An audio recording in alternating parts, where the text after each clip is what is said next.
ডাল ভেঙে পড়েছে সুদামার পিঠে।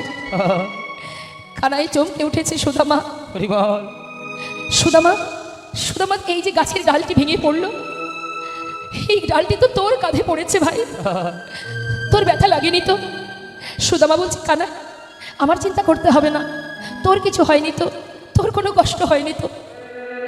কানাই ভক্তের ভক্তি দেখে মনে মনে ভাবছে, সুদামা তুই আমাকে এত ভালোবাসিস, নিজের অঙ্গের আঘাত, নিজের যন্ত্রণা, সে কথা ভুলে গিয়ে তুই আমার চিন্তা করছিস।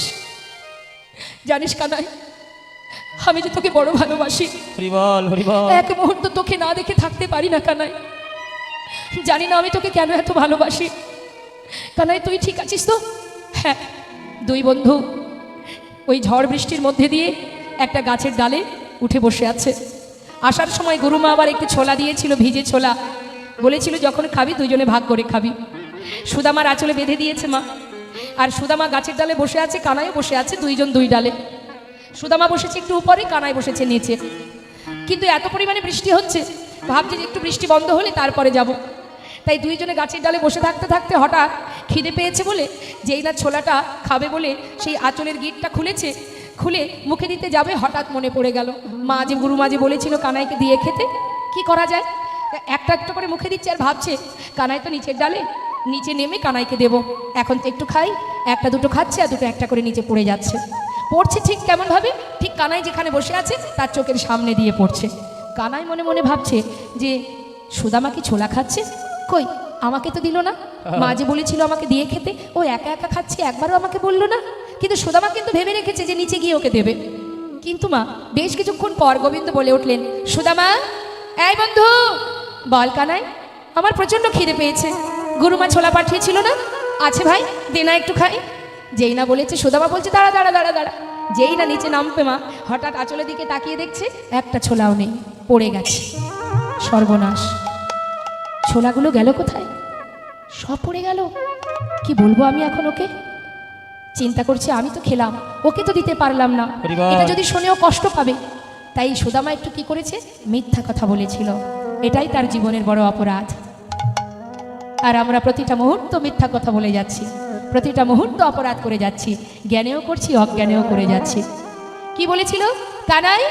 আমার মনে হয় জানিস, ওই কাঠ কুড়াতে কুড়াতে কোনো কাঠে আমার এই আঁচলের এই ছোলাটা যে বাঁধা ছিল না, নিশ্চয়ই আঁচলের এই কোনাটা কোথাও বেঁধে গেছে, বেঁধে গিয়ে সমস্ত ছোলা পড়ে গেছে, একটা ছোলাও নেই রে।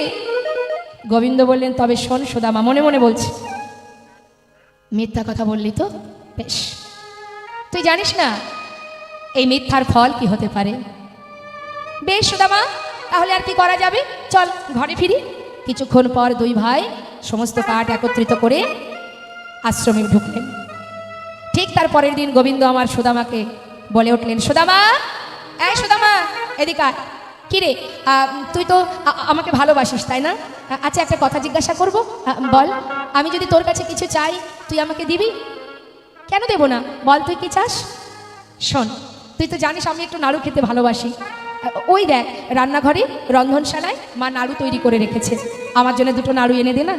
সুদামা বলছে, হ্যাঁ রে, এই ব্যাপার, এর জন্য এত ইতস্তত করার কি আছে? শোন তুই দাঁড়া, আমি মাকে গিয়ে বলি, মা আমাকে দিলে তোকে দিয়ে দেবো। আরে না না, ওইভাবে আনলে হবে না, আমি চাই যে নাড়ু দুটো তুই আমার জন্য আনবি সেটা চুরি করে নিয়ে আসবি। চুরি করে? এ তুই কি বলছিস?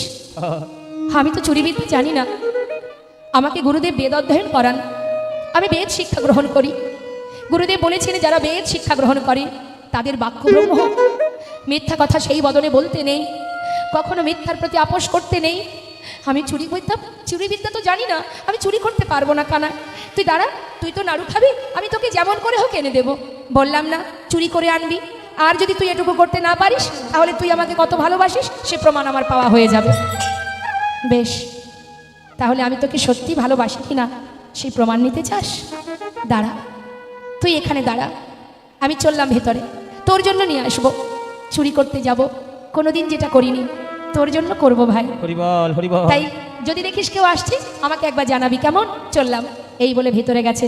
ভেতরে গিয়ে যেই না নাড়ুর পাত্র থেকে দুটো নাড়ু তুলেছে, এমন সময় দরজায় দাঁড়িয়ে চিৎকার করে উঠলেন গোবিন্দ, গুরুমা, গুরুমা, শিগগির এসো। ওই দেখো, তুমি মনে করো আমি নাড়ু চুরি করে কোথায়? আজ হাতে নাতে প্রমাণ, ওই দেখো কে তোমার ঘরে নরচুরি করে খায়। সুদামা কানাইয়ের এই ছলনা দেখে ঘর থেকে ছুটতে ছুটতে বাইরে এসে কানাইয়ের সম্মুখে ঠক ঠক করে কাঁপছে, হাত থেকে নাড়ুটা নিচে পড়ে গেছে, বলছে কানাই রে, এ তুই কি করলি ভাই? তুই মায়ের কাছে আমাকে চোর বানিয়ে দিলি। ওরে, আমি তো তোকে আগেই বলেছিলাম আমি চুরি করতে জানি না, তুই অকারণে মায়ের কাছে আমাকে চোর বানিয়ে দিলি। কানাই, জানিস আমি তোকে প্রাণের থেকে বেশি ভালোবাসি, আর আজ আমি জানি না তুই কোন অপরাধের সাজা নিলি, কোন কর্মের ফল তুই নিলি ভাই। কানাই, আমার মা বলে তুই নাকি ভগবান। আমি তো জানি না, যদি তুই সত্যি ভগবান হয়ে থাকিস, আজ আমি জানি না তুই কোন অপরাধের সাজা আমায় দিলি, মায়ের কাছে আমাকে চোর করে দিলি। তুই তো জানিস আমি তোর জন্য চুরি করতে গিয়েছিলাম, তাই আজ আমি তোর সামনে দাঁড়িয়ে কথা দিচ্ছি কানাই, এ জীবনে মৃত্যুকাল পর্যন্ত আমার জীবনে যত কষ্ট, যত দুঃখ, যত যন্ত্রণা, যত বেদনাই হোক না কেন, তুই যদি ভগবান হয়ে থাকিস, কথা দিলাম গুরুকুলে দাঁড়িয়ে কোনোদিন আমি তোর কাছে কিচ্ছু চাইবো না, দুহাত পেতে তোর কাছে কিচ্ছু চাইবো না, এই আমি প্রতিজ্ঞা করলাম তোর কাছে। কানাই বলে উঠলেন, তবে সুদামা তুইও শুনে রাখ, যতদিন তুই আমার কাছে না চাইবি আমিও তোকে কোনোদিন কিচ্ছু দেব না। দুই বন্ধু প্রতিজ্ঞা হয়ে গেল বাবা। দেখতে দেখতে গুরুকুলে শিক্ষা সম্পূর্ণ হয়ে গেল, সবাই যে যার ঘরে চলে গেল। গুরুদেব আদেশ করলেন, তোমাদের শিক্ষা পূর্ণ হয়েছে, তোমরা ঘরে চলে যাও। যে যার গন্তব্যস্থলে পৌঁছে গেল। ভগবানে চলে গেল দ্বারকায়, সেখানে গিয়ে রাজা হয়ে রাজত্ব রক্ষা করতে শুরু করলেন। আর এদিকে সুদামা চলে গেল আপন গৃহে। মটুকমণির আনন্দ ধরে না, সন্তান মস্ত বড় পণ্ডিত, বিপ্র, সে এত বড় পণ্ডিত হয়েছে, গর্ববোধ করে সবাইকে বলে, ওগো দেখো তোমাদের ঘরেও তো সন্তান আছে, আমার মতো পুত্র কার আছে বলো? আমার ছেলে মস্ত বড় পণ্ডিত, সে বিপ্র। সবাই বলে, গ্রামবাসীরাও বলে, সত্য কথা, ঠিকই বলেছ গো, তোমার ছেলের মতো ছেলে আমাদের এলাকায় কারোর নাই। কিন্তু মা, সেই সুদামা এলাকার মধ্যে একটি পাঠশালায় ছোট ছোট শিশুদের শিক্ষা দেয়, পাণ্ডিত্য অর্জন করায়, তাদেরকে শিক্ষা দিতে দিতে সেখান থেকে যে কড়ি পায় তাতে তার সংসার চলে যায়। উপযুক্ত বিবাহের বয়স হয়েছে, এক সুবুদ্ধি ভক্তিমতী কন্যার যোগাযোগ করে বিবাহ দিলেন, যার নাম সুশীলা। বিবাহ হলো, বিবাহের পর সন্তানও হলো, সুখে স্বাচ্ছন্দ্যে দিন কেটে যায়। কিন্তু মাগো, কখন যে ভগবান কাকে পরীক্ষা করে কে বা জানে? জেনে রাখবেন, কিভাবে কাকে কখন পরীক্ষা করবে কেউ জানে না। তাই পরীক্ষা জীবনে যদি আসে, কখনো ভেঙে পড়তে নেই। আমরা জীবনে কষ্ট পেলে ভগবানকে ডাকি না, আমরা জীবনে কষ্ট পেলে ভগবানের আর ভোগ দিই না। অনেক ফ্যামিলিতে আছে, শুধু সবার কথা বলছি না, যদি জীবনে একটু আঘাত আসে না, দেখবেন আর ভগবানের ভোগ দেয় না, আর সেবা দেয় না। হ্যাঁ, কিন্তু মা, এটাই তো ভগবানের কাছে ভক্তের পরীক্ষা। পদে পদে ভগবান পরীক্ষা করে ভক্তকে, শুধু আমার আপনাকে নয়। চিন্তা করে দেখুন একবার, ভগবানের বামে যে সহধর্মিনী, তার জীবনের কষ্টটা একবার অনুভব করুন। রাধারানী দাপর যুগে শত বৎসর হারা হয়েছিলেন গোবিন্দকে, কলিযুগে মহাপ্রভুর বামে মা বিষ্ণুপ্রিয়া, যে সারা জীবন গৌরহরি চলে যাওয়ার পর সারা জীবন ওই চার দেওয়ালের মধ্যে বাধা থেকে চোখের জলে বুক ভাসিয়ে দারুবিগ্র সেবা করে গেছে। সারাদিন মহামন্ত্র জপ করতো, যে ভগবানের সহধর্মিনী, তার তো সুখে থাকার কথা, মহাসুখ পাওয়ার কথা। তার কষ্টটা একবার ভাবুন। ভগবান শুধু আমাকে আপনাকে কষ্ট দেননি, তার বামে যে লক্ষ্মী, তার বামে যে সহধর্মিনী, তাকেও কষ্ট দিয়েছেন। সেও তো ভক্ত, শিখিয়েছেন, জীবকে পরীক্ষা করে দেখিয়েছেন। সেই মা বিষ্ণুপ্রিয়া চার দেওয়ালের মধ্যে সারাদিন বাধা থাকতেন, সারাদিন মহামন্ত্র জপ করতেন। আর এই মহামন্ত্র জপ করতেন, আর যে মহামন্ত্রের শেষে গিয়ে একটা করে তণ্ডুল আলাদা করে রাখতেন মা। সারাদিন পর যতটুকু তণ্ডুল হতো রন্ধন করে বাড়ির যে শাশুড়ি মা, সচিমা, তাকে সেবা দিতেন। বাড়ির কাজের ঈশান, কাজের যিনি ছিলেন পৌরাণিক ভৃত্য, সেই ঈশানকে দিতেন। অবশেষে যেটুকু থাকতো নিজে আহার করত। কেন? সামান্য একটুকু নিজে সেবা করতো, কেন জানেন? যাতে আমি প্রাণটা বাঁচিয়ে রাখতে পারি, যাতে আমার প্রভুর সেবা দিতে পারি। এই ছিল ভজন। রাম অবতারে প্রভু রামচন্দ্রের বামে মা সীতা, তার কষ্টটা একবার ভেবে দেখেছেন? সারা জীবন বনবাসে থেকে অবশেষে অগ্নি পরীক্ষা হলো, তারপরেও তাকে আবার পাতালে চলে যেতে হলো। হাজার হাজার চাবুকের আঘাত সহ্য করলো হরিদাস ঠাকুর। সামান্য হরিতকি সঞ্চয়ের কারণে যাকে ঘরের মধ্যে বসে বসে কাঁদতে হয়েছিল, প্রতিটা ভক্তকে পদে পদে ভগবান পরীক্ষা করে। যে ভক্ত হাল ছেড়ে দেয় না, সেই তো গোবিন্দের চরণ লাভ করতে পারে। হরি বল হরি বল। তাই মাথায় রাখতে হবে, আঘাত যতই দাও শক্তি দিও সহিবারে। তুমি শক্তি দাও প্রভু, আর কিছু চাই না। হে দয়াময়, শুধু শক্তি দাও। যদি শক্তি দাও, যেন তোমার নাম স্মরণ করে থাকতে পারি, আর কিছু চাই না। দুটি নয়ন জলে ধুইয়ে দেব তোমার দুটি রাঙা চরণ, তুমি করিও গ্রহণ শ্রী সচিনন্দন। দুটি নয়ন জলে ধুইয়ে দেব তোমার দুটি রাঙা চরণ, করিও গ্রহণ শ্রী সচিনন্দন। না জানি ভজন, না জানি পূজন, আমি না জানি ভজন আর না জানি পুজো, কোন গুণে পাবো তোমার রাঙা চরণ। আমি না জানি ভজন না জানি পূজন, কোন গুণে পাবো ও দুটি চরণ। দুটি নয়নে জল বহে অবিরল। হে প্রাণ গোবিন্দ, তুমি একবার কৃপা করো, তুমি ছাড়া আমার আর কেহ নাই। হরি বল। হে কি পাবো করুণাময়, দুটি নয়নের জল বহে অবিরাম, ভগবানী না বারো শ্রী সচিনন্দন। দুটি নয়ন জলে ধুইয়ে দেব তোমার দুটি রাঙা চরণ, করিও গ্রহণ শ্রী সচিনন্দন। শিশুচির নন্দন। শ্রী সচিনন্দন। ভগবান সুদামাকে পরীক্ষা করার জন্য, দেখি ভক্ত তো আমাকে ভালোবাসে, কতটা ভালোবাসে। সুদামা প্রতিজ্ঞা করেছে জীবনে কোনোদিন ভগবানের কাছে কিছু চাইবে না। তাই সেই প্রতিজ্ঞা কেমন কঠিন প্রতিজ্ঞা, কতটা গাঢ় সেই প্রতিজ্ঞা ভগবান পরীক্ষা করে দেখছে। কি করেছে, একটু একটু করে সুদামার কাছ থেকে সর্বস্ব কেড়ে নিতে শুরু করলেন। সবার আগে কেড়ে নিলেন তার মাতা পিতাকে। যখনই মা বাবা চলে গেল, সংসারের পুরো দায়িত্ব পড়ে গেল সুদামার কাঁধে। সুদামা পাঠশালাতে শিক্ষা দিয়ে যা পায়, কোনো রকমে তাতে সংসার কেটে যায়, সন্তান আছে তার পরিবারে। কিন্তু মা ভগবান চিন্তা করলেন ওই পাঠশালাটা বন্ধ করে দিতে হবে, তবে আমি দেখব ভক্ত আমার কাছে না চেয়ে থাকতে পারে কিনা। আমাদের যখন সর্বকিছু হারিয়ে যায়, তখন আমরা ভগবানের কাছে চাই না। তাই ভগবান পরীক্ষা করছে, ভক্ত যে প্রতিজ্ঞা করেছে চাইবো না, আমি যদি সব কেড়ে নিই, ও নিশ্চয়ই চাইবে আমার কাছে। দেখি কত সময় না চেয়ে থাকতে পারে। তাহলে কি হলো, মাতা পিতার বিয়োগ হলো, রইল বাকি পাঠশালা। পাঠশালাটা যখন বন্ধ হয়ে গেল, কোনো না কোনো কারণবশত পাঠশালা বন্ধ হয়ে গেল।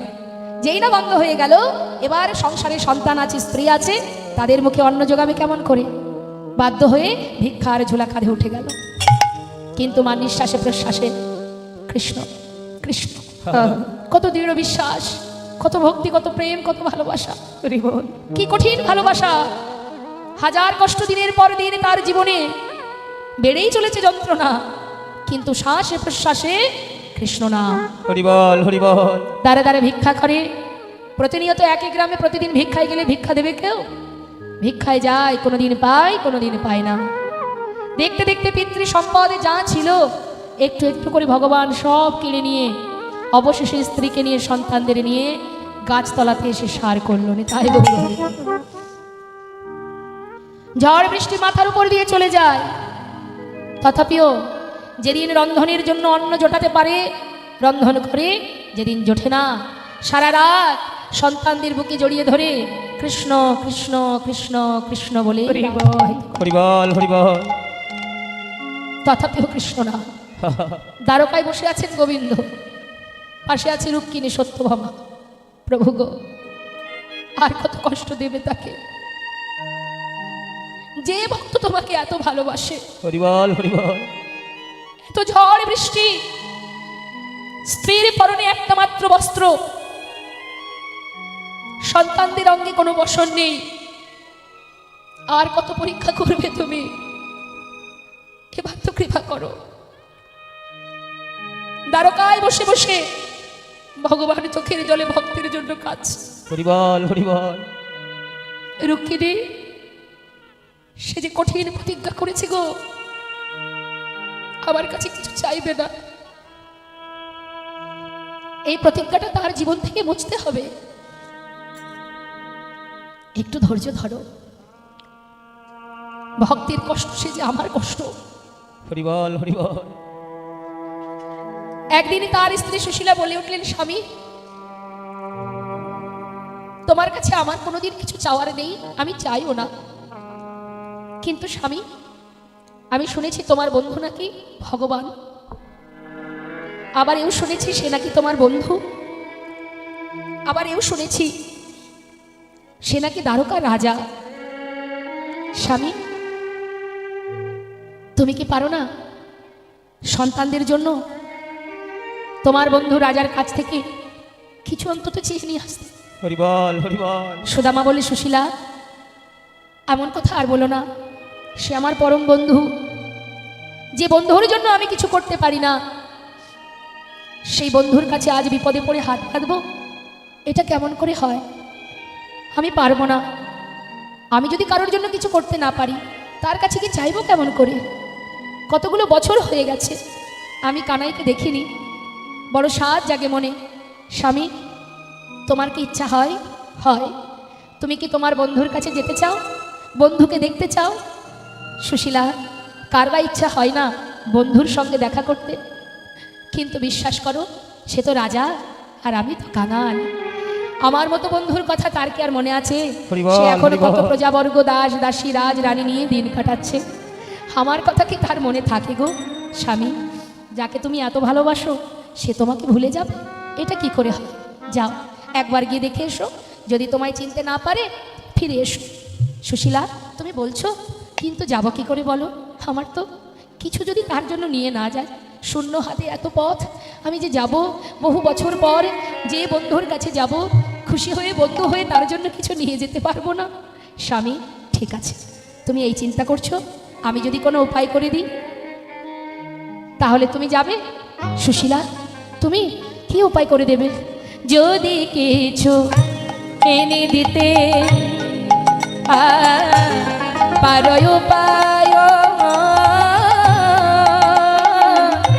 যদি কিছু এনে দিতে তুমি পারো উপায়, তবে সে করিতে পারি দ্বারকায় গমন। ওই না, আমি তবে সে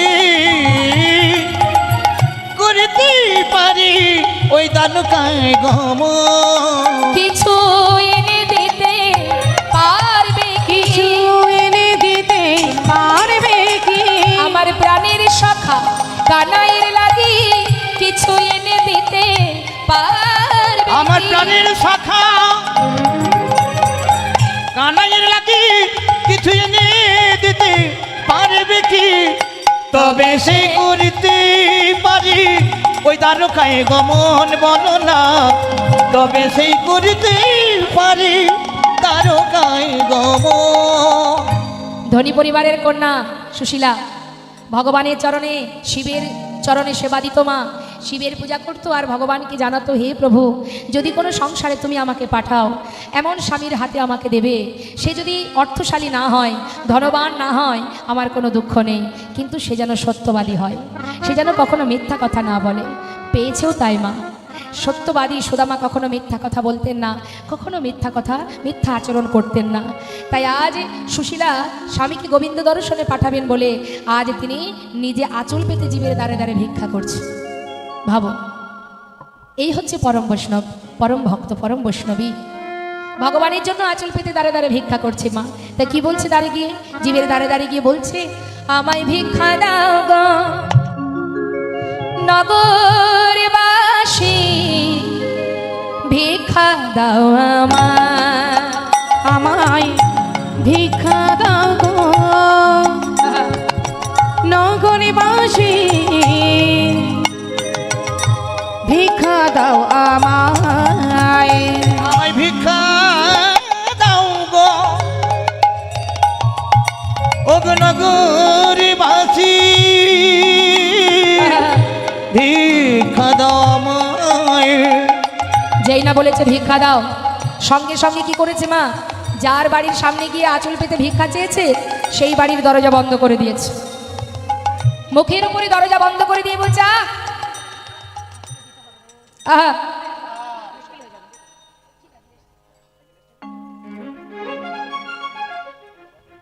এখন আসতে হবে না, দেওয়ার ইচ্ছা হলে লীলা শেষে দেবেন। ঠিক আছে, একজনের কাছ থেকে তো পেয়েছি, এটাই হবে। তা মা যেই না বলেছে দরজা বন্ধ করেছে, বন্ধ করে বলা বলি করছে ঘরের মধ্যে, আরে আরে এ আবার কোথা থেকে এলো রে? হ্যাঁ, নিত্য নতুন ভিখারি জ্বালায় কি গ্রাম ত্যাগ করে দিতে হবে? এ কোথা থেকে উদয় হলো? একে তো আগে কখনো দেখি নিয়ে পাড়াতে। আরে এদিকে এদিকে, দেখেছিস আবার কোথা থেকে উদয় হয়েছে? হ্যাঁ, এই যে শোনো, এ বাড়ি ভিক্ষা হবে না, অন্য বাড়ি যাও, যাও যাও অন্য বাড়ি যাও, এ বাড়ি ভিক্ষা হবে না। তাড়িয়ে দিল। এটা কিন্তু সবাই করে না মা, কিছু কিছু বাড়িতে আছে। দুপুরবেলা এসেছো, ভর দুপুরে ভিক্ষা হবে না। আবার কেউ বলে অসময়ে আমি এখন কাজে আছি, আমার হাত ফাঁকা নেই, অন্য বাড়ি যাও, তাড়িয়ে দেয়। দেখুন একটা কথা বলি, ভিখারি আছে বলেই আপনারা দান করতে পারছেন। যদি জগতে কাঙাল কাঙালিনী না থাকতো, দানটা কোথায় করতেন? আপনার অর্থ আছে কিন্তু দান করার জায়গাটা তো দরকার মা। দান যদি আপনি করতে না পারেন তাহলে পুণ্য অর্জন করবেন কি করে? বস্ত্রদান, অন্নদান কোথায় হয়? কম্বল দান কোথায় হয়? যাদের নেই তাদের দেওয়া হয়। তা দেয় কেন? দিলে কি লাভ? দান করা, এই যে দান, এটা একটা ভগবত কৃপা লাভ হয়। দান করা মানে একটা আপনি ভালো কাজ করলেন, এই কাজের ফলে কি হবে? গোবিন্দের কৃপা পাবেন, আপনি একটা পুণ্য অর্জন করতে পারবেন। তাহলে দানের জায়গাটা তো দরকার। এলাকায় যদি কাঙাল কাঙালিনী না থাকে, দান করবেন কি করে? আর দান যদি করতে না পারেন তাহলে গোবিন্দের কৃপা বা পুণ্য অর্জন কি করে হবে? তাই ভিখারি এলে জানবেন আপনারই লাভ। ভিখারি যদি দ্বারে আসে আপনারই লাভ। আপনার ক্ষমতায় যেমনটা কুলাবে আপনি ততটুকুই দেবেন, তাতে কি হবে? প্রভুর আশীর্বাদ আপনি লাভ করবেন। প্রাণ ভরে দান করবেন যতটুকু সম্ভব, সামর্থ্য অনুযায়ী। তাই দান কখনো বৃথা হয় না মা, দান করা উচিত, দান করতে হয়। তেমন কেউ দাঁড়িয়ে এসে দাঁড়ালো, হয়তো বস্ত্র চাইলো, আপনার অনেক বস্ত্র আছে, কৃপণতা না করে ভগবান তো অনেক দিয়েছে, আমার দিলাম একটা বস্ত্র, না তুমি পরবে, দিতে হয়। এতে কি হয়? প্রভু কখনই কিভাবে, কোন ছলনায়, কোন রূপে, কার বাড়িতে এসে কি চাইবে কে বা জানে মা। হৃদয়টা পরিষ্কার রেখে মুক্ত হস্তে যদি কেউ আসে দ্বারে কিছু সাহায্য নিতে, শাস্ত্রে বললেন দিও কিঞ্চিত, না করিও বঞ্চিত। হরিবল হরিবল। তাড়িয়ে দিল, চলে গেল পাশের দ্বারে অন্য বাড়িতে। সেখানে গিয়ে সুশীলা আবার বললেন, ভিক্ষা দাও গো নগরবাসী, ওগো ভিক্ষা দাও আমায়, ভিক্ষা দাও গো নগরবাসী, ভিক্ষা দাও আমায়। আরে এই দাঁড়ো দাঁড়ো দাঁড়ো দাঁড়ো, এই বউটাকে চেনা চেনা মনে হচ্ছে। সুদামার বউ? ও আচ্ছা, দেখো দেখো, নিজে দাঁড়ে দাঁড়ে ভিক্ষা করে মনে হয় কিছু পায় না, আজকে নিজের বউটাকে পথে নামিয়ে দিয়েছে। এই যে শোনো শোনো, এই যে দাঁড়ে দাঁড়ে ভিক্ষা করছো, তোমার স্বামী সত্যবাদী, সত্য কথা বলে, সৎ পথে চলে, তাহলে দাঁড়ে দাঁড়ে ভিক্ষা করে খাও কেন? হ্যাঁ, আমরা অনেক কষ্ট করে রোজগার করি, জীবের দাঁড়ে দাঁড়ে ভিক্ষা করে খাই না। এ বাড়ি হবে না, অন্য বাড়ি যাও। তাড়িয়ে দিল আবার। সুশীলা বলে উঠলেন, দেখো ঠিকই বলেছ, শোনো, আমার স্বামী যেমন সত্যবাদী আমিও সত্যবাদী। আমার স্বামী যেমন মিথ্যা বলে না, আমি তার স্ত্রী। আমিও তোমায় মিথ্যা বলবো না। আজকের যে ভিক্ষা, এ তো আমার জন্য নয়, আমার পরিবার, আমার সন্তানের জন্য নয়। আজ আমি কার জন্য এসেছি জানো? শুনে রাখো, তোমাদের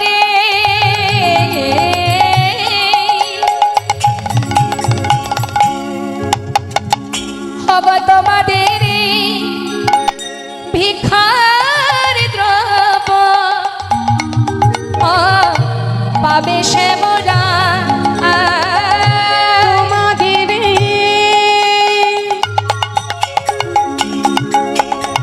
ভিক্ষা দ্রব্য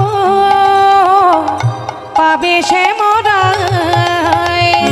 ভিক্ষা দাও আমার, তোমরা ভিক্ষা দাও গো নগরবাসী, ভিক্ষা দাও আমায় একবার, ভিক্ষা দাও আমায় একবার, ভিক্ষা দাও আমায় একবার, ভিক্ষা দাও আমায়।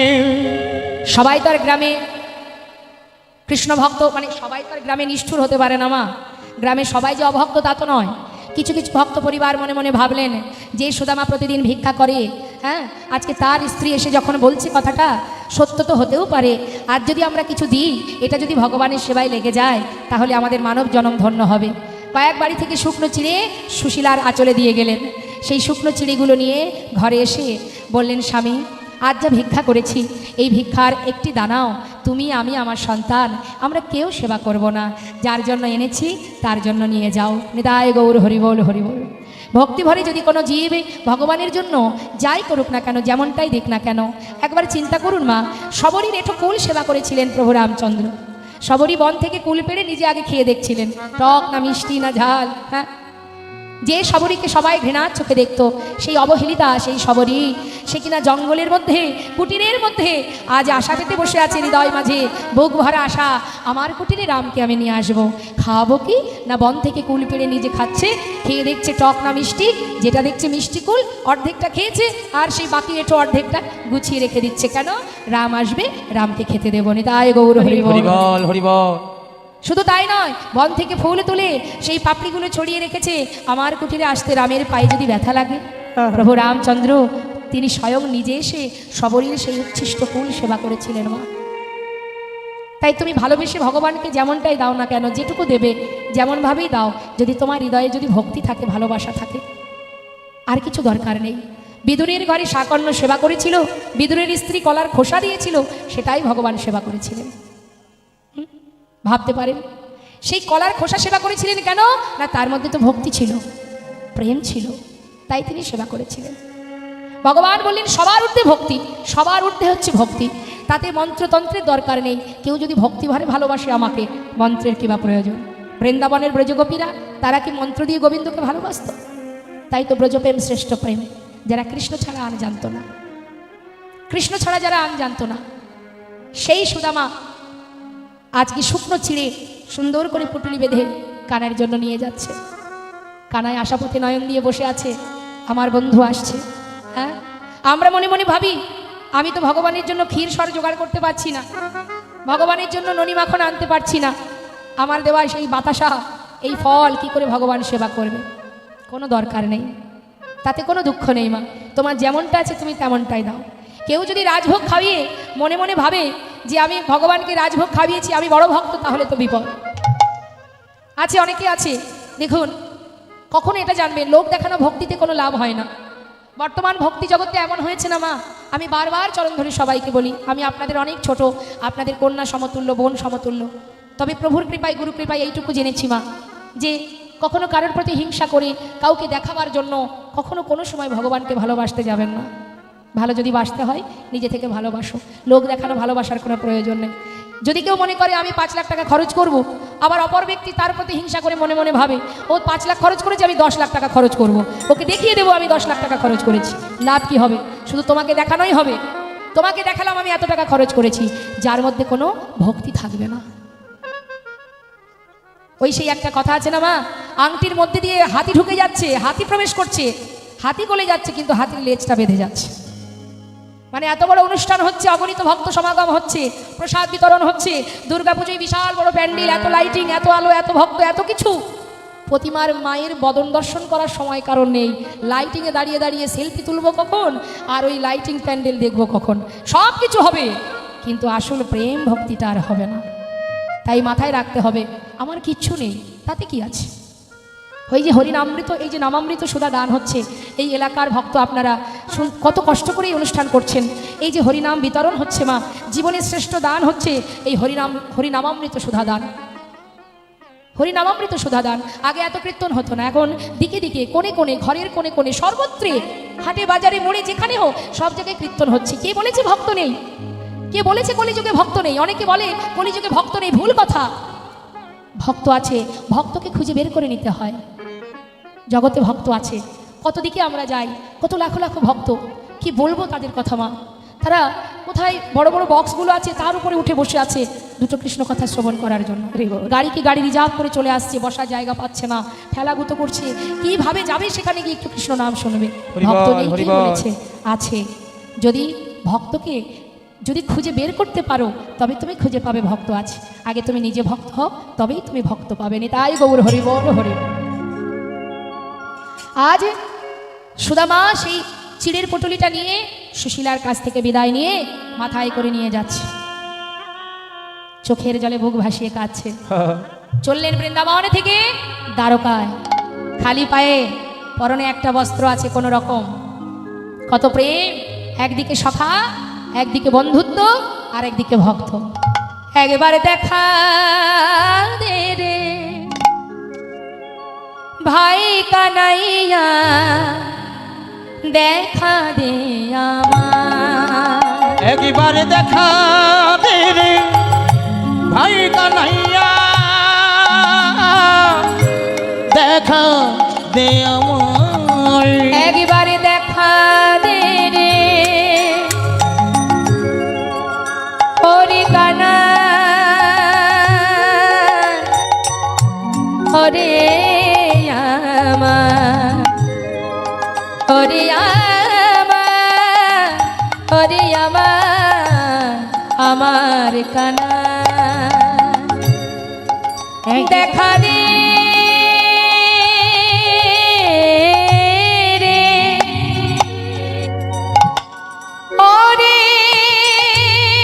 কানা, একবারে দেখা দে ওরে কানা, ওরে কানা দেখা দে রে ভাই কানাইয়া, দেখা দে আমায়, ওরে জীবনে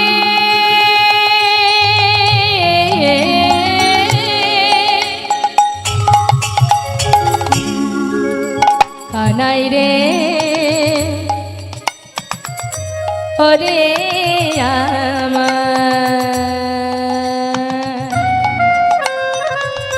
ওরে আমার, আমার প্রাণের ভাই, হরে কানা, হরে কানা, হরে কানাই রে, হরে ওরে আমার, ওরে আমার ভাই কানাই রে। একবারে দেখা দে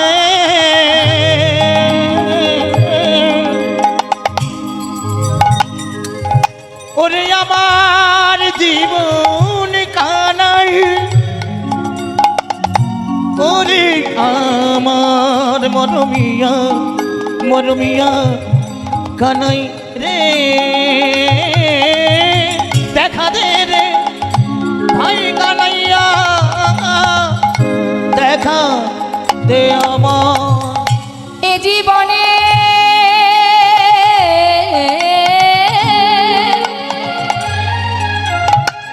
ওরে এ জীবনে কত দেখিনি তোমার, ওরে জীবনে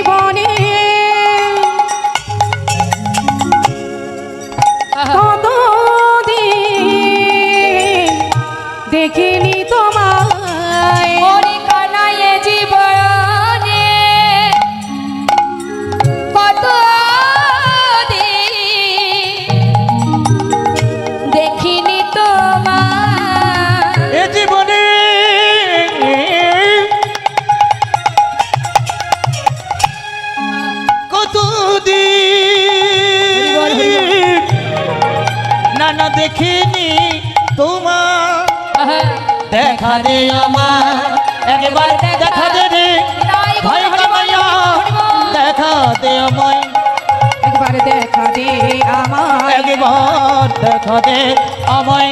একবার দেখা দে আমায়। পথে যেতে যেতে যাকে পাচ্ছে তাকে ডেকে জিজ্ঞাসা করছে, বলো না দ্বারকা কত দূর? ওগো বলো না দ্বারকা কত দূর? সবাই দেখিয়ে দিচ্ছে এই পথে যাও, এই পথে যাও। পথে যেতে যেতে মা কিছুটা পথ, প্রায় অনেকটা পথ অতিক্রম হয়ে গেল। এদিকে কখনো কখনো পথের ধারে বসে বসে বিশ্রাম করছে, চোখের জলে বুক ভাসিয়ে খাচ্ছে। এদিকে জিজ্ঞাসা করছে রুক্মিণী, স্বামী তোমার বন্ধু পথের ধারে বসে খাচ্ছে, তুমি আর কত কষ্ট দেবে? এবার তো দেখা দাও, এবার তো দেখা দাও। দাঁড়াও রুক্মিণী, যে বন্ধু এত যন্ত্রণা সয়েও এত দূর পর্যন্ত চলে এলো, আর এইটুকু আসবে না? সময় না হলে আমি যাব কেমন করে? সময় হোক তবেই তো ভক্তকে উদ্ধার করব। তার প্রমাণ শিশুপালের 100 অপরাধ ক্ষমা করে দিয়েছিলেন ভগবান। দিনের পর দিন অপরাধ করে গেছে, ভগবান বলেছিল 100 অপরাধ পর্যন্ত আমি তোমার সামনে আসব না, 100 অপরাধ আমি ক্ষমা করব, 101 হয়ে গেলে আর ক্ষমা করব না, সেই দিনই তোমার মুক্তি। তাই যত সময় সময় না হবে বাবা, তত সময় তো ভগবান আসবে না। রুক্মিণী অপেক্ষা করো, আমার বন্ধু এত পথ যখন এলো, আর এইটুকু আসবে না? আমিও তো দেখতে চাই যে আমার বন্ধু আমাকে যদি সত্যি দেখতে চায়, আমার দ্বারে এসে দাঁড়ায় কিনা। নিতাই গৌর হরি। হরিবল হরিবল। দ্বারে এসে পৌঁছালেন বিশাল প্রাসাদ।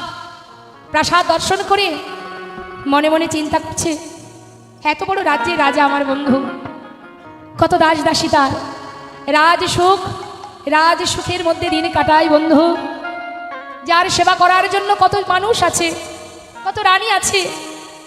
সেই বন্ধু, সেই বাল্যকালের শিশুকালের বন্ধু আমি, আমার কথা কি ওর আর মনে আছে? যে রাজভোগ সেবা করে সে কি ধরিস না, তোর সারা গায়ে রাজবেশ পরিধান, আমার শরীরের যত নোংরা সব তোর গায়ে লেগে যাবে। কানাই বলছে, সুদামা এতগুলো বছর পর তোর মনে পড়ল, হরিবল হরিবল। এতদিন পর এলি তুই, মনে পড়লো তোর? আর কি বললি, নোংরা লেগে যাবে? কিসের নোংরা? তোর গায়ে তো শুধু একটু কাদা মাটি লেগে আছে, এতে আর নোংরা কোথায়? এতগুলো বছর পর আমি বন্ধুকে কাছে পেলাম, তাকে একবার বুকে জড়িয়ে ধরবো না? হরিবল হরিবল। কেমন আছিস তুই? সুদামা বলছি, কানাই এতদিন ভালো ছিলাম না, তোকে কে দেখতে পেয়ে, তোকে বুকে জড়িয়ে ধরে আমার জীবনের সমস্ত কষ্ট দূর হয়ে গেছে। আজ আমি অনেক ভালো আছি, অনেক সুখে আছি, আমি ভালো আছি কানাই। চল ভিতরে চল। ভিতরে? না না, আমি ভিতরে যেতে পারবো না, ভিতরে রাজরানীরা আছে, আমি কি করে যাব তাদের সামনে? দেখছিস না সারা গায়ে নোংরা দুর্গন্ধ লেগে আছে, আমি যাব না বন্ধু, আমাকে যেতে বলিস না। সুদামা তুই ভিতরে যাবি না? চেয়ে দেখ, ওই দেখ রাজরানীরা সবাই বরণ ডালা হাতে করে তোকে বরণ করে ঘরে নিয়ে যাবে বলে সবাই দাঁড়ে দাঁড়িয়ে আছে। হরিবল হরিবল। চল। সুদামাকে জোর করে ভিতরে নিয়ে গেলেন। রুক্মিণী সত্যভামা সুদামাকে বরণ করছে। দ্বারকাবাসী দেখে অবাক বাবা, সবাই এক দৃষ্টিতে তাকিয়ে মনে মনে বলছে, আমাদের মহারাজ এত বড় হৃদয় তার, এক কাঙাল বন্ধুর কথাও সে ভুলে যায়নি, আজ তাকে বুকের মধ্যে জড়িয়ে ধরলো। সকলে তাকিয়ে আছে, চোখের জলে বুক ভাসিয়ে কাঁদছে দুই বন্ধুর ভালোবাসা দেখে। রুক্মিণী সত্যভামা বরণ করবার পর গোবিন্দ সুদামাকে নিয়ে ঘরের ভিতরে নিয়ে গিয়ে ভগবানের যে রাজ সিংহাসন তার উপরে সুদামাকে বসাচ্ছেন। সুদামা তো বসতেই চাইছে না। কি করে সম্ভব কানাই, তুই তো রাজা, তোর সিংহাসনে আমি বসতে পারি না, আমি যে কাঙাল, আমাকে ওই আসনে বসাস না। আমি না তোর বন্ধু, তুই না আমার বন্ধু, বন্ধুর মধ্যে কখনো পার্থক্য থাকে? চল চল বলছি, আমি যে আসনে বসি তুইও সেই আসনে বসবি। পাতা আসনে বসিয়েছে মা, সোনার সিংহাসনে। সোনার সিংহাসনে বসেছে হাত পা গুটিয়ে। একবার ভেবে দেখুন, জীবনে যার কপালে চেয়ার জোটেনি মা, আজ সে বসেছে সোনার সিংহাসনে। হরিবল হরিবল। তাহলে জগতে কাঙালকে, যে গাছতলাতে থেকে ভগবানের সোনার আসনে গিয়ে বসেছে সে কাঙাল, নাকি যে সাধের পাঁচতলা মায়ার সংসারের পাঁচতলা বাড়ি করে এসি ঘরে জীবন কাটিয়ে জীবনের শেষ দিন তাকে ঘাড় ধরে ওই তুলসী তলাতে নিয়ে চলে আসে সে জগতের ধনী? কে ধনী? এই জগতের মায়ার বালিশ মাথায় দিয়ে যে জন সাধের সংসার পাতিয়ে আমরা বসে আছি, আমাদের কিচ্ছু নেই মা, জীবনের শেষের খাতায় সবই শূন্য। আর যে কিনা দাঁড়ে দাঁড়ে ভিক্ষা করে কৃষ্ণ নামে নিজেকে সঁপে দিয়েছে, এই জগতে দেখবেন অনেক জীব আছে যারা সাধু গুরু বৈষ্ণব, যাদেরকে দেখলে ব্যঙ্গ করে, ঠাট্টা করে, তিরস্কার করে, তাদের কি দুর্গতি হবে একবার চিন্তা করে দেখুন। জগতে সেই ধনী যে জন কৃষ্ণ ধনে ধনী, জগতে সেই ধনী যে জন ভগবানের ধনে ধনী, যে জন ভগবানের নামে ধনে ধনী। হরি বল হরি বল। তাদের চরণ শরণ নেওয়া উচিত আমাদের, হরি বল হরি বল। তাদের চরণ আশ্রিত হওয়া উচিত আমাদের। যে তুমি যে পথে চলেছো আমি তো যেতে পারছি না, যদি কৃপা করি তোমার ওই হাত দিয়ে আমার হাতটি ধরে ভার করে নিয়ে যাও। হরি বল হরি বল। তাই সাধুগুরু বৈষ্ণবে দাঁড়ে দাঁড়ে ভিক্ষা করলে আমরা মনে মনে ভাবি দেখ দেখ বড় অসহায়, কিন্তু ভবপারে গিয়ে যখন বিচার হবে মা, এই সমাজে যেমন বিচারালয় আছে, ন্যায় অন্যায়ের বিচার হয়, সেখানেও বিচারালয় আছে, সেখানেও বিচার হবে। যারা কৃষ্ণ ধনে ধনী তারা কি বিচার দেবে? আর যেজন মায়ার সংসারে আবদ্ধ হয়ে মায়া পিশাচি গ্রাস করে মায়ার জালে আবদ্ধ হয়ে মায়ার সেবা করে যাচ্ছি, আমরা গিয়ে সেখানে কি বিচার দেব? তাই জগতে সেই ধনী কৃষ্ণ ধনে যে জন ধনী। আজ সুদামাকে সোনার আসনে বসিয়ে রুক্মিণীকে বলছে, রুক্মিণী যাও, শিগগিরই যাও, জল নিয়ে এসো, আমি আমার বন্ধুর চরণ ধৌত করব। হরি বল হরি সে বল। পরম ভক্ত, সে বিপ্র, সে পণ্ডিত এসেছে আমার ঘরে। সুদামা নিজের পা দুটি গুটিয়ে নিয়ে বলছে, কানাই এমনটা করিস না, করিস না বন্ধু, দেখ তুই আমার পা ধরিস না। ভগবান বললেন, বন্ধু তুই তোর একনিষ্ঠ ভক্তি দিয়ে, তোর শ্রদ্ধা ভক্তি দিয়ে, তোর ভালোবাসা দিয়ে তুই যেমন আমার মনকে জয় করেছিস, তুই যেমন আমার কাছে ছুটে এসেছিস, এবার আমার যে করণীয়টা সেটা আমায় করতে দে। হরি বল। তুই তোর ভক্তি দিয়ে প্রমাণ করে দিয়েছিস যে ভক্ত কাকে বলে। তুই পরম বৈষ্ণব, পরম ভক্ত, তুই পণ্ডিত, তুই বিপ্র, ভক্ত হয়ে এসেছো তুমি আমার ঘরে, তুমি পণ্ডিত। তাই পণ্ডিতের চরণ ধৌত করাই তো আমার কাজ।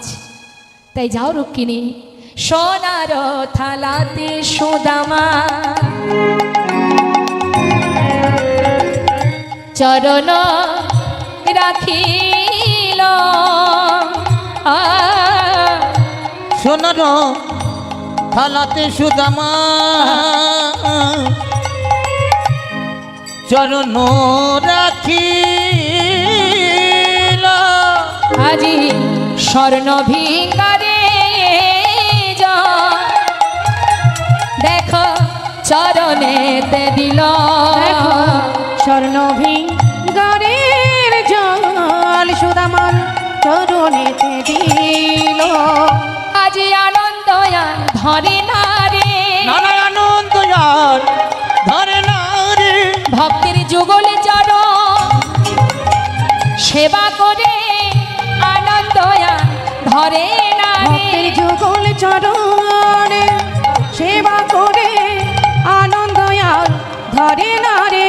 আজ নয়নে জলে ধোয়ায়ে দিয়ে আনন্দয়ান ধরে না নয়ন রে। জলে চরণ ধোয়ায়ে দিয়ে বলে আনন্দ হইল আমার, নয়ন জলে চরণ ধোয়ায়ে দিয়ে আনন্দ হইল আমার, জলে চরণ ধোয়ায়ে দিয়ে আনন্দ হইল নয়ন জলে চরণ ধোয়ায়ে দিয়ে বলে আনন্দ আর ধরে না রে, আনন্দ হইল বড়, আনন্দ হইল মনে, আনন্দ হইল বড়, আনন্দ হইল। চরণ সেবা করছে বাবা, চরণ দুটো হাতের উপরে তুলে নিয়ে চোখের জলে চরণ ধৌত করছে, আর দেখছে কি চরণের তলে কত রুধির ঝরছে। সেই রুধিরগুলো দেখে ভগবান কাঁদছে আর মনে মনে ভাবছে, এ কেমন ভক্ত, এ কেমন ভক্ত, যার চরণ থেকে অঝরে রুধির ঝরছে, সেদিকে তার খেয়াল নেই। কতক্ষণে কানার বদনটা সে দেখবে, আকুলি বিকুলি হয়ে ছুটতে ছুটতে এসেছে, চরণ ধৌত করছে, আর সেই দুঃখটা বুঝতে দিচ্ছেন না। বলছে, সুদামা এতগুলো বছর পর এসেছিস, আমার জন্য কিছু এনেছিস? সুদামা তো লুকিয়ে রেখেছে মাছিলির পুটুলিটা। বলছে, কানাই দেখ অনেক চেষ্টা করেছিলাম কিছু তোর জন্য আনবো, কিন্তু বিশ্বাস কর ভাই, আমি তো অসহায় কাঙাল, দিনহীন কাঙাল, আমি ভিক্ষা করি, কোনো রকমে দিন চলে আমার। বিশ্বাস কর কানাই, এত চেষ্টা করেও আমি কিছু আনতে পারলাম না তোর জন্য, কিছুই আনতে পারিনি। মনে মনে গোবিন্দ বলছে, সুদামা রে, তুই আমার জন্য এনেছিস কিন্তু দিতে পারছিস না, হরিবল হরিবল। চিন্তা করছিস তোর আনা ছেড়ে আমি কেমন করে খাবো? তুই কি জানিস না আমি যে রাজভোগ চাই না, ক্ষীর ননি মাখনি চাই না? তুই কি জানিস না ভক্ত ভালোবেসে যা দেয় আমি যে সেটাই সেবা করতে ভালোবাসি? তুই এনেও আমায় আজ আবার মিথ্যা কথা বললি তো? বেশ, এনেছিস যখন সময় মতো আমি খেয়ে নেব। কোনো কথা না বলে চরণ ধৌত করে দিয়ে স্নান করিয়ে রুক্মিণীকে বললেন, সেবার ব্যবস্থা করো। ব্যবস্থা হলো, সেবা হলো। সেবা যখন করতে যাবে হঠাৎ সুদামার চোখে জল। বন্ধু খাচ্ছিস কেন? মনে পড়ে যাচ্ছে বন্ধু, সন্তানদের কথা মনে পড়ছে, স্ত্রীর কথা মনে পড়ছে। চিন্তা করিস না, তুই সেবা কর, আমি দেখছি। কি করলেন? তাদেরকেও সমস্ত কিছু ব্যবস্থা করে দিলেন ভগবান। তারা মনের আনন্দে রাজভোগ সেবা করছে, এদিকে সুদামাও সেবা করছে। সেবার পর শয়ন মন্দিরে নিয়ে গিয়ে শয়নে দিয়েছে। সমস্ত রাজ সবাই প্রত্যেকে ঘুমিয়ে, নির্জন রাত, প্রত্যেকে যখন ঘুমিয়ে আছে, চারিদিকে নিস্তব্ধ, সেই সময় ভগবান নিজের সিংহাসন, নিজের শয্যা ত্যাগ করে এক পা দুপা করে সুদামার কুঞ্জে প্রবেশ করলেন। সুদামা যে মন্দিরে ঘুমিয়ে আছে, পাশে গিয়ে তার সেই শয্যার উপরে সুদামার চরণের পাশে ধীরে ধীরে ভগবান গিয়ে বসলেন। ভক্তি কাকে বলে মা? ভগবানের কাছে না চাইতেই সব পাওয়া যায় যদি তোমার ভক্তি থাকে, যদি তুমি মনে প্রাণে ভালোবাসতে পারো। ভাবছো বসে চলবে কিসে? তুমি ভাববার কে? যার ভাবনা সেই তো ভাবে, তুমি ভাবো তাকে। তুমি কেন এত চিন্তা করো? চিন্তা করে কিছু করতে পারবে তুমি? পারবে না। যার চিন্তা তার উপরে ছেড়ে দাও, তুমি তার চিন্তা করো, সে তোমার কথা ভাববে। তুমি যদি তার প্রতি নির্ভরশীল না হও, তাহলে সে তোমাকে কি করে দেখবে? আগে নির্ভরশীল হও। তাই আজ দেখুন, যেই না ভগবান পাশে এসে বসেছে, চরণের পাশে চরণ দুটো নিজের হাত দিয়ে সেবা দিচ্ছে। সুদামা ক্লান্ত শরীর ঘুমিয়ে পড়েছে, মনের আনন্দে চরণ সেবা দিচ্ছে। ভগবান ভক্তের চরণ সেবা করছে। আমরা এতদিনে দেখেছি কি ভক্ত ভগবানের চরণ সেবা করে, কিন্তু আজ তার উল্টো গতিমা, ভগবান নিজে সেবা দিচ্ছে ভক্তের চরণ। সেবা দিতে দিতে দেখছে চরণ তলে কত কাঁটা ফুটে আছে। সেই কাঁটা দেখে ভগবান আর পারছেন না স্থির থাকতে। তিনি অন্তরে বুক ফেটে তার কান্না চোখের জলে ধরে রাখতে পারছে না। ধীরে ধীরে চরণে তলে এসে ভক্তের সেই চরণ তলে কাঁটা দেখে মনে মনে বলছে, বন্ধু হে কি অবস্থা তার, এত কাঁটা ফুটে আছে চরণ তলে। কি করি? একটা একটা করে কাঁটা পরিষ্কার করছে মা ভগবান নিজে হাতে। আবার লক্ষ্য রেখেছে বন্ধুর যাতে ঘুমটা ভেঙে না যায়, সেদিকেও লক্ষ্য। দেখতে দেখতে দেখতে দেখতে প্রায় সব কাঁটা পরিষ্কার হতে চলেছে, কিন্তু একটা কাঁটা ভিতরে এতটাই ঢুকেছে যেটা হাত দিয়ে আর বের করতে পারছে না। তাই দেরি না করে গোবিন্দ স্বয়ং করুণাময় প্রভু ভক্তের ভগবান ভক্তের চরণের তলে নিজের বদনটা নিয়ে গিয়ে নিজের দাঁত দিয়ে সেই কাঁটাটাকে ধরে যেই জোর করে টেনে বের করেছে।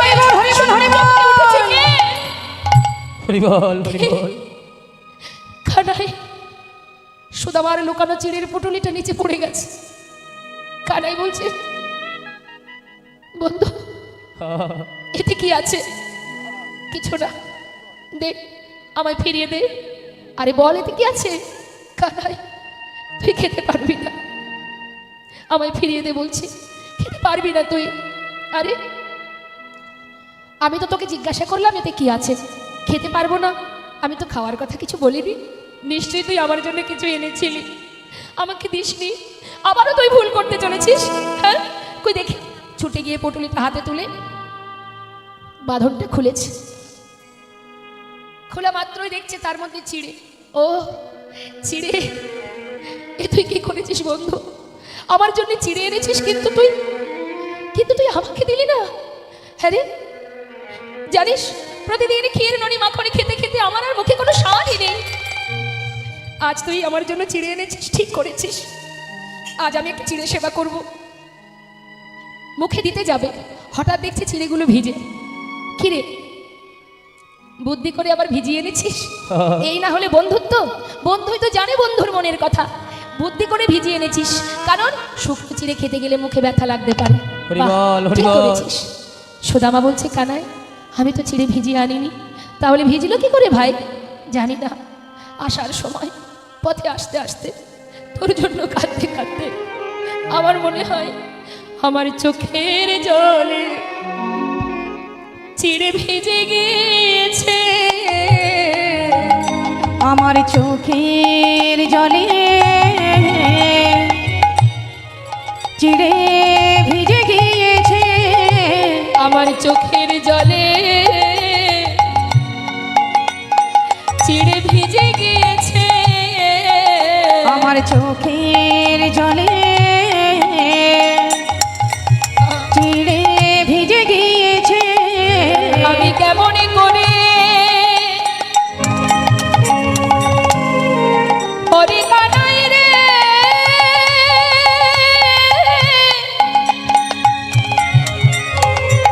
কেমন করে দেব বদনে আমার চোখের জলে চিড়ে ভিজে গিয়েছে। আমি কেমন করে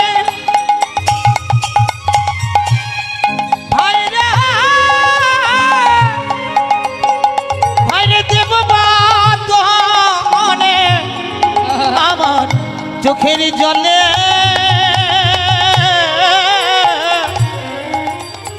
চিড়ে ভিজে গিয়েছে। আমি কেমন করে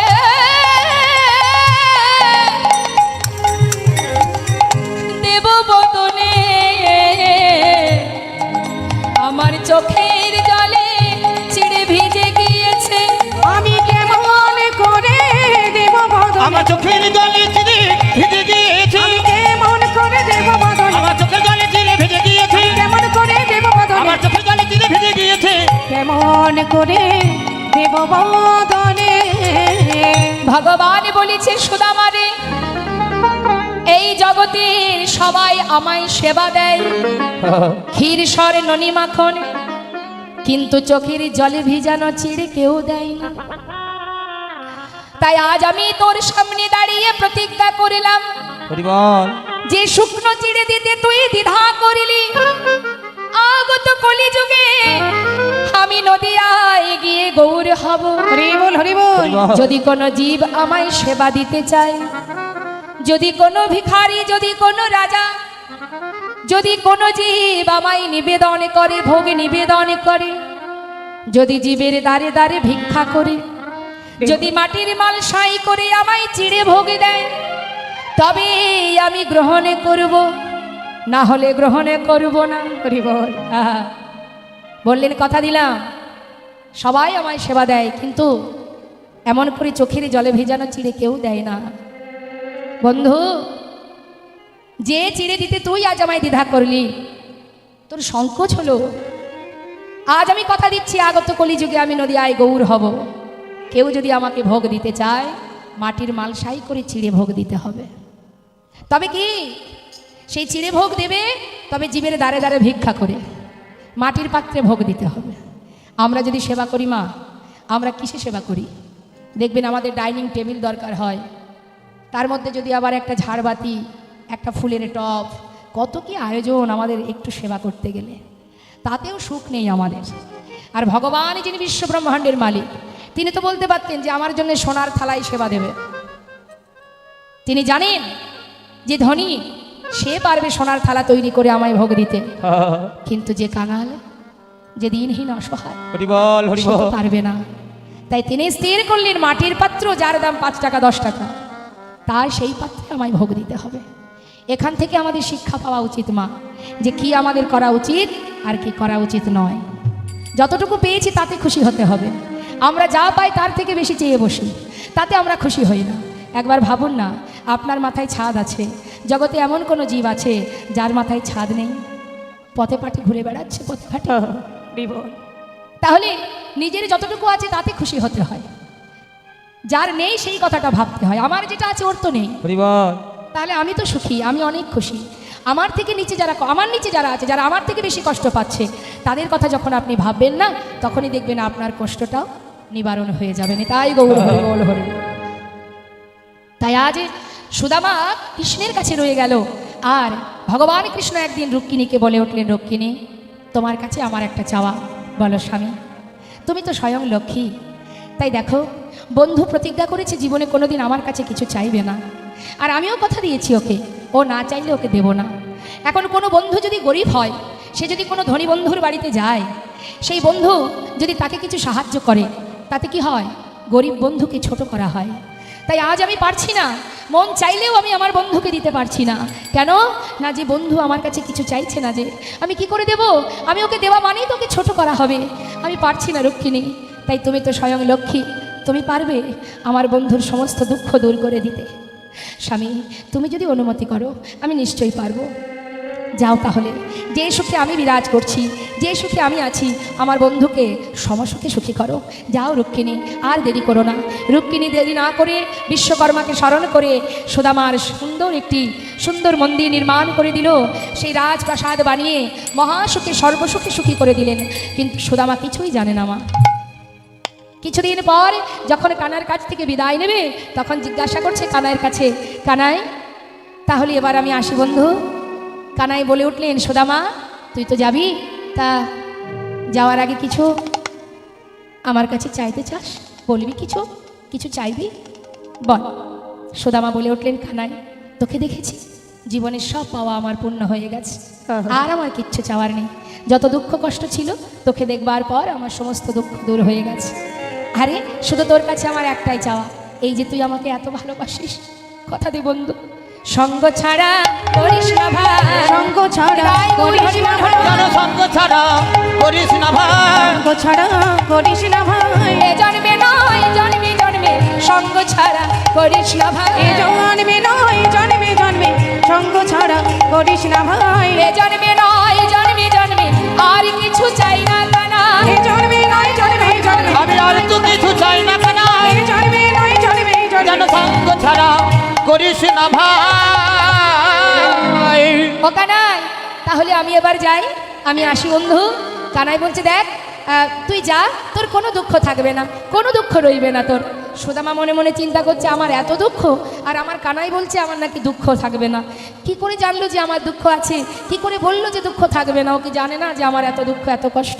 বেশ ঠিক আছে, ভাবতে ভাবতে যাচ্ছে মা। যেখানে তার স্ত্রী, যেখানে তার সন্তান ছিল, সেই গাছতলাতে গিয়ে চারিদিকে খুঁজছে, কিন্তু কাউকে খুঁজে পাচ্ছে না। গেল কোথায়? গেল কোথায়? এই গাছতলাতেই তো ছিল, আমি তো ওদেরকে এখানে রেখেই গিয়েছিলাম, তাহলে ওরা কোথায় গেল? দেখছে বিশাল একটা রাজপ্রাসাদ, বিশাল রাজপ্রাসাদ দেখে বিশাল রাজপ্রাসাদ দেখে মনে মনে ভাবছে, হয়তো কোনো ধনী ব্যক্তি এসে এখানে প্রাসাদ বানিয়েছে, কিন্তু আমার গিন্নি কোথায়? এইখানেই তো ছিল, দেখতে পাচ্ছি না তো, কোথায় গেল? চারিদিকে খুঁজতে খুঁজতে হঠাৎ দেখছে তার স্ত্রী, সে বরণডালা হাতে নিয়ে রুক্মিণীর মতো রাজরানীর বেশে আসছে স্বামীকে বরণ করে ঘরে নিয়ে যেতে। স্বামী, স্বামী গো, তুমি কিছু না চাইলে কি হবে? তোমার বন্ধু তোমাকে সর্বসুখে সুখী করেছে, এসো স্বামী, ভিতরে এসো। ভিতরে নিয়ে গিয়ে এবারে দুজনে বৃন্দাবনে কৃষ্ণ সেবায় রত হলেন। এখানে লীলাকে বিশ্রাম রাখবো। দুজনে সেবা দিচ্ছে রাধে কৃষ্ণ গোবিন্দ গোপাল বল বল, রাধার মন হরি হরি হরি বল। রাধে কৃষ্ণ গোবিন্দ গোপাল বল বল, রাধার মনোহরি হরি হরি বল। গিরিধারি বল